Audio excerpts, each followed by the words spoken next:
মুখী কাজ করার জন্য উৎসাহিত করলেন মুখ্যমন্ত্রী ডাক্তার মানিক সাহা।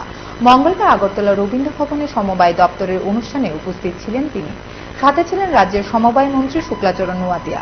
মুখ্যমন্ত্রী ভাষণ রাখতে গিয়ে বলেন, ল্যাম্প এবং প্যাক্সের মাধ্যমে কাজ করলে অনেকটা স্বচ্ছতা বজায় থাকবে, দুর্নীতি রোখা যাবে।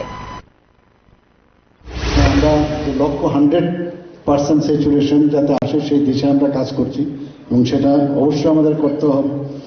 এবং প্যাক্সগুলোর আগে স্পেসিফিক যে বিষয় ছিল সেইগুলো নিয়ে কাজ করতে, এখন বলা হচ্ছে যে না, এটা বহুমুখী ধরনের জন্য মডেল সেটা তৈরি হবে এবং তার জন্য বিধিও তৈরি করতে হবে, সেই চিন্তা ভাবনাও এখন আছে।